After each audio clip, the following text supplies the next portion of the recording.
ஊரக கடன் சுமை. ஊரக கடன் சுமை என்பது கிராம மக்கள் குறிப்பிட்ட காலத்தில் வாங்கிய கடனை திருப்பி செலுத்த இயலாமல் கடனின் அளவு அதிகரித்துக் கொண்டே செல்லும் நிலையை குறிக்கும். இந்தியாவின் நிதி கட்டமைப்பு பலவீனமாக இருப்பதனால் உதவி தேவைப்படும் உழவர்கள், நிலமற்ற உழவர்கள், வேளாண் கூலி வேலையாளர்கள் ஆகியோரின் கடன் சுமை அதிகரித்துக் கொண்டே வருகிறது. இதனால் குறைந்த வாழ்க்கை தரம், குறைந்த உற்பத்தி திறன், தற்கொலைகள் முதலான தீய விளைவுகள் ஏற்படுகின்றன. வேளாண்மை செய்யவும், வேளாண்மை இல்லாத காலங்களில் குடும்ப செலவிற்காகவும், கருவிகள் வாங்குவதற்காகவும், குடும்ப விழா கொண்டாட்டங்கள், மதுபான நுகர்வு, மருத்துவ செலவு முதலான காரணங்களுக்காகவும் வரம்பின்றி வேளாண் கடன் பெறுகின்றனர். வருமானம் குறைவாக உள்ளதால் அவர்கள் பெற்ற கடன்களையும் வட்டிகளையும் திருப்பி செலுத்த இயலாத நிலையில் கிராம மக்கள் உள்ளனர்.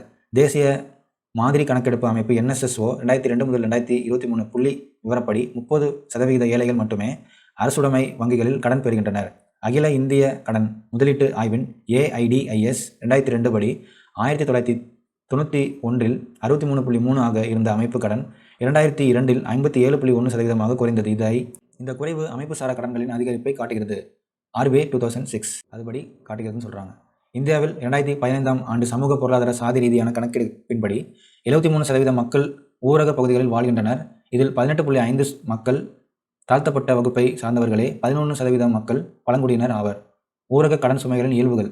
இந்தியாவில் ஏறக்குறைய 4/3 பகுதி ஊரக குடும்பங்கள் கடனில் மூழ்கி உள்ளன. சிறு உழவர்களுக்கு கடன் சுமை அதிகம். விவசாய தொழிலாளர்கள் மற்ற தொழிலாளர்களை காட்டிலும் மிகுந்த கடனாளியாக உள்ளனர். பெரும்பாலான கடன்கள் குறுகிய கால கடன்கள். உற்பத்தி இயல்பற்றவை. அதிக வட்டிக்கு கடன் வாங்குபவர்கள் விழுக்காடு அதிகமாக உள்ளது. பெரும்பாலான கிராம மக்கள் தனியார் நிறுவனங்களிடமிருந்தும் அதிக வட்டிக்கு பணம் கொடுப்பவர்களிடமிருந்தும் கடன் பெறுகிறார்கள். ஊரக கடன்களுக்கான காரணங்கள் பின்வருமாறு. உழவர்களின் ஏழ்மை நிலை.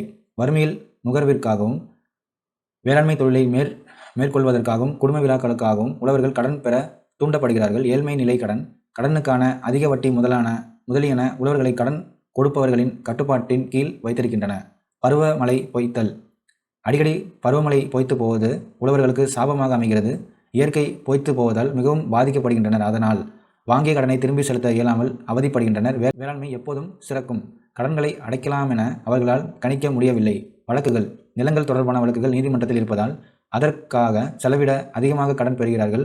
அவர்களின் கல்வி அறிவின்மையாலும் அறியாமையாலும் வழக்குகள் நீண்ட காலம் இழுத்தடிக்கப்பட்டு அவர்களின் சேமிப்பு சொத்துகளும் அளிக்கப்படுகின்றன. வட்டிக்கு கடன் தருவோர் அதிக வட்டி வீதம்.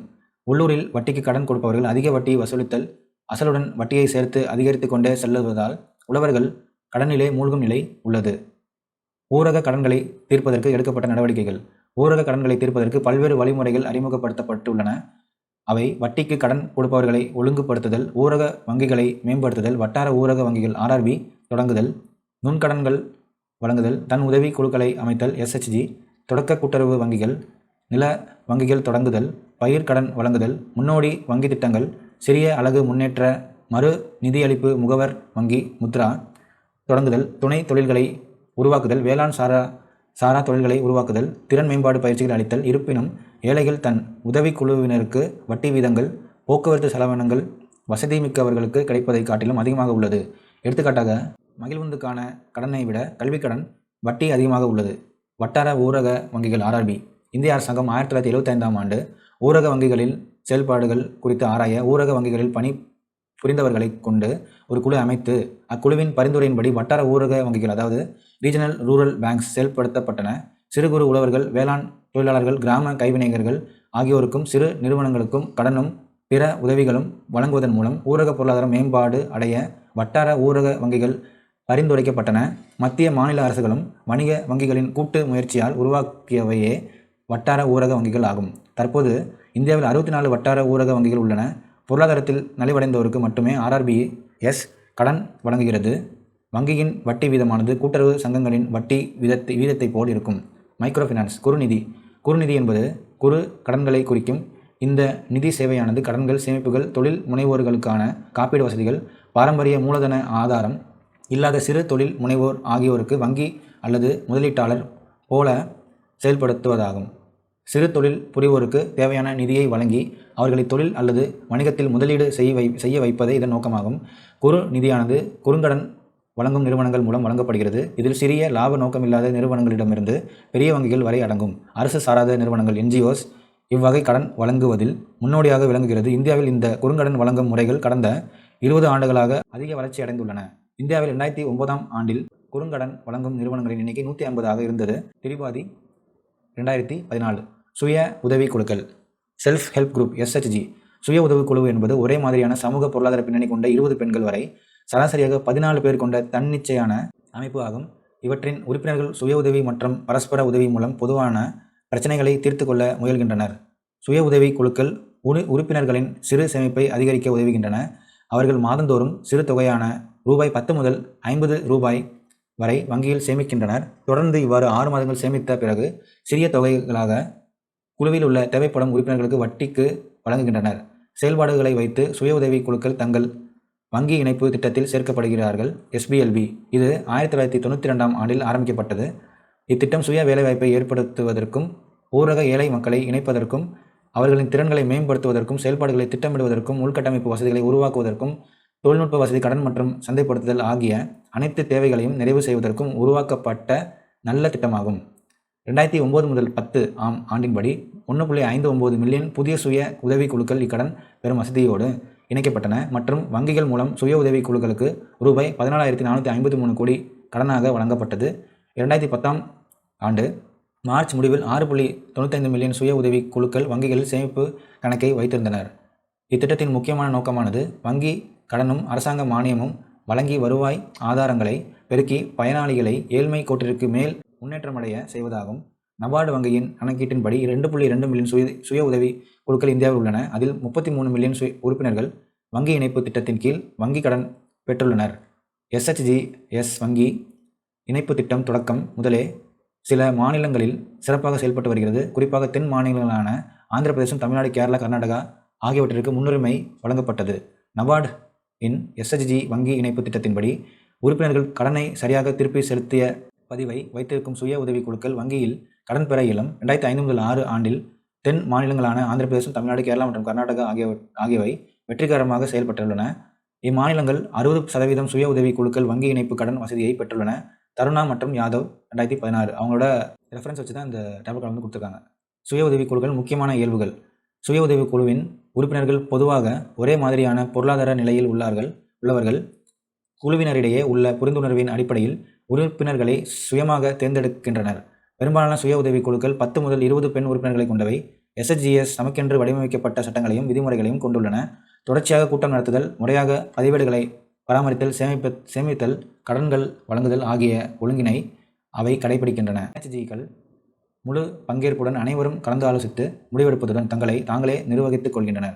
சிறிய அலகு முன்னேற்றமும் மறுநிதியளிக்கும் முகவர் வங்கியும் முத்ரா. இது ஒரு பொதுத்துறை சார்ந்த நிதி நிறுவனம் ஆகும். இது சிறு குறு நிதி நிறுவனங்களுக்கும் வங்கிசாரா நிதி நிறுவனங்களுக்கும் நடுத்தர நிறுவனங்களுக்கும் MSMEs கடன் வழங்குகிறது. இது ஏப்ரல் 8, 2015ஆம் ஆண்டு துவக்கப்பட்டது. எப்போனா முத்ரா 2015 ஏப்ரல் 8 வந்து துவக்கப்பட்டது. முத்ரா வங்கி குறு அலகுகள் வளர்ச்சி மற்றும் மறு நிதியாக்கம் நிறுவனம். குறு நிதி நிறுவனங்களை ஒழுங்குபடுத்தவும் மறு நிதியாக்கம் செய்யவும் ஏற்படுத்தப்பட்டது. முத்ரா வங்கியின் முதன்மை நோக்கங்கள்: குறுங்கடன் வாங்குபவரையும் பெறுபவரையும் ஒழுங்குபடுத்துதல், குறுங்கடன் வழங்குதல், நிலைத்த தன்மையை ஏற்படுத்துதல், சிறு தொழில் புரிபவர்கள், சில்லறை வியாபாரிகள், சுய உதவி குழுக்கள் மற்றும் தனிநபர்களுக்கு கடன் வழங்கும் சிறு நிதி நிறுவனங்களுக்கு மேலும் நிதி வசதியும் கடன் வசதியும் ஏற்படுத்தி தருதல், அனைத்து சிறு நிதி வழங்கும் நிறுவனங்களையும் பதிவு செய்தல், அவற்றின் செயல்பாடுகளை தரம் நிர்ணயம் செய்தல், முறையான ஒப்புதல் வழங்குதல் ஆகும். சிறு தொழில்களை மேற்கொள்வதற்கு வழங்கப்படும் கடன்களுக்கு உத்தரவாதம் வழங்குவதற்காக கடன் உத்தரவாத திட்டம் CGS ஆரம்பித்தல், கடன் வழங்குதல், கடன் பெறுதல் மற்றும் பகிர்ந்தளிக்கப்படும் மூலதனத்தை மேற்பார்வையிடல் ஆகியவற்றிற்கு பொருத்தமான தொழில்நுட்ப உதவிகளை அறிமுகப்படுத்துதல். அடுத்து ஊரக நலம், ஊட்டச்சத்து, உடல்நலம். சிறந்த வாழ்வினை வாழ்வதற்கு உடல்நலம் மிக முக்கியமானது ஆகும். இந்தியாவில் உள்ள பெரும்பான்மையான ஏழை மக்கள் வாழ்வாதாரத்திற்காகவும் உடல் நலத்திற்காகவும் நம்பிக்கையற்று போராடி தோற்று வருகின்றனர். இந்திய ஊரக பகுதி மக்கள் பல்வேறு தொற்றுகளான பெரியம்மை, cholera, malaria, typhoid, dengue, chikungunya முதலான நோய்களால் பாதிக்கப்பட்டுள்ளனர். போதிய மருத்துவ வசதியின்மை, அறியாமை, ஏழ்மை ஆகிய நிலைகளே இதற்கு காரணமாகும். தங்கள் மக்களுக்கு தேவையான ஊட்டச்சத்துக்கள் வழங்குதலும் மக்களின் வாழ்க்கை தரத்தை உயர்த்துதலும் மக்களின் உடல் நலத்தை மேம்படுத்துவதிலுமே அரசின் முதன்மையான கடமையாகும் என இந்திய அரசியலமைப்பு தெளிவாக வலியுறுத்துகிறது. இந்த அரசியலமைப்பின் வழிகாட்டுதலை நிறைவேற்றுவதற்காக ஊட்டச்சத்தினை மேம்படுத்துவதற்காக பல திட்டங்கள் செயல்படுத்தப்பட்டன. இவற்றில் இணை உணவு வழங்கும் திட்டங்களான மதிய உணவு திட்டம், செய்தித்தாள்கள், தொலைக்காட்சி ஆகியன வாயிலாக ஊட்டச்சத்து கல்வி, உணவில் அயோடின் உப்பினை சேர்ப்பதை வலியுறுத்துதல் முதலான முக்கியமானவை ஆகும். இந்தியாவை விட இலங்கை உடல் நலத்தரத்தில் முன்னேற்றம் அடைந்துள்ளது. இந்தியாவை பொறுத்தவரையில் கேரளா மாநிலம் தமிழ்நாட்டை விட சிறப்பாக உள்ளது. தேசிய ஊரக நல அமைப்பு. தேசிய ஊரக நல அமைப்பு NRHM ஏப்ரல் 12, 2005 ஆரம்பிக்கப்பட்டது. NRHM நலிவடைந்த ஊரக மக்களுக்காக குறைந்த விலையில் எளிதில் பெறக்கூடிய தரமான மருத்துவ உடல்நல வசதிகளை ஏற்படுத்தி தருவது இதன் நோக்கம். உடல் நலத்தை தீர்மானிக்கும் காரணிகளாக குடிநீர், உடல்நலம், கல்வி, ஊட்டச்சத்து, சமூக பாலின சமத்துவம் ஆகியவற்றை அடைவதற்காக சிறப்பாக செயல்படும் சமூக நீதி பரவலாக்கப்பட நல விநியோக முறையை ஏற்படுத்துவதே இந்த அமைப்பின் மிக முக்கியமான நோக்கமாகும். இனப்பெருக்கம், தாய்மை பேறு, சிசு மற்றும் குழந்தை மற்றும் வளர் இளம் பருவத்தினர் RMNCH+A நலனுக்காக பல்வேறு பணிகளை NRHM மேற்கொள்கிறது. மகப்பேறு, குழந்தை நலன் ஆகியவற்றிற்கு முக்கியத்துவம் வழங்குகிறது. ஊரக உள்கட்டமைப்பு. ஊரக வீட்டு வசதி.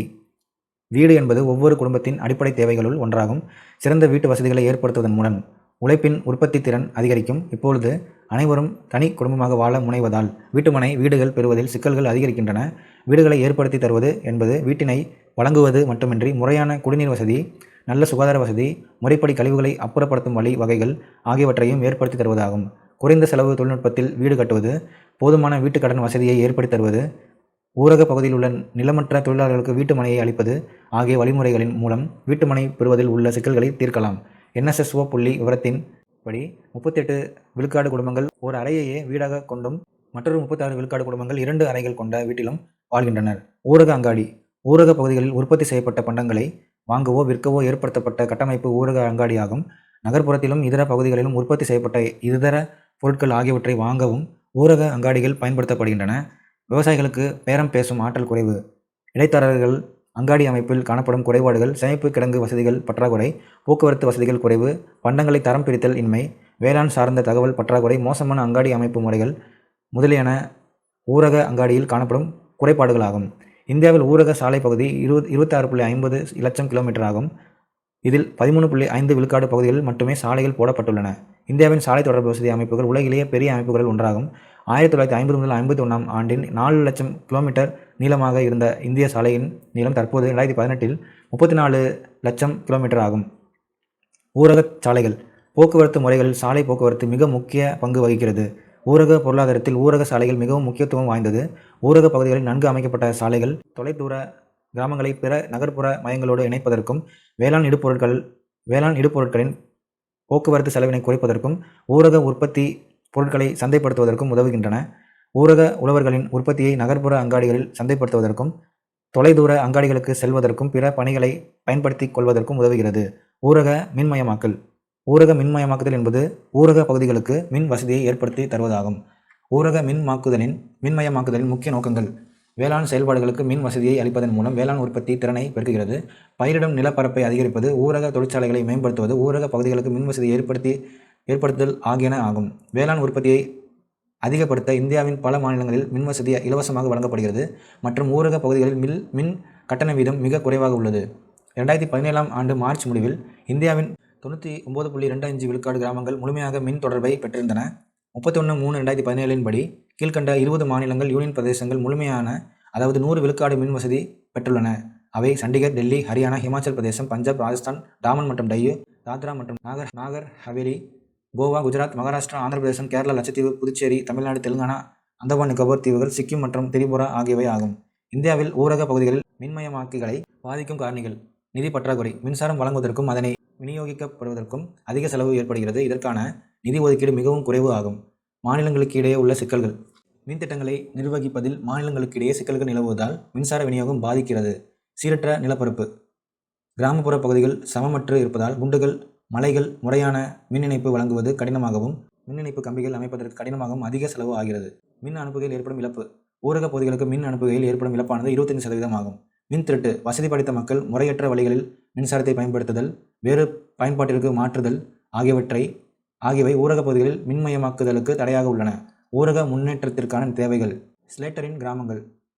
கில்பர்ட் ஸ்லேட்டர் என்பவர் சென்னை பல்கலைக்கழகத்தின் முதல் பொருளாதார பேராசிரியர் ஆவார். யார்னா கில்பர்ட் ஸ்லேட்டர்.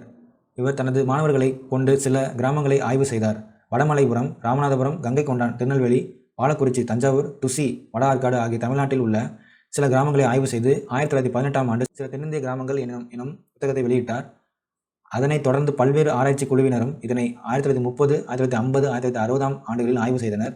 இதில் 2 கிராமங்கள் மட்டும் 21ஆம் நூற்றாண்டிற்கு முந்தைய காலகட்டத்தில் ஆய்வு செய்யப்பட்டதாகவும் இந்த மறு ஆய்வில் முக்கியமான வரலாற்று பதிவுகள் காணப்படுகின்றன.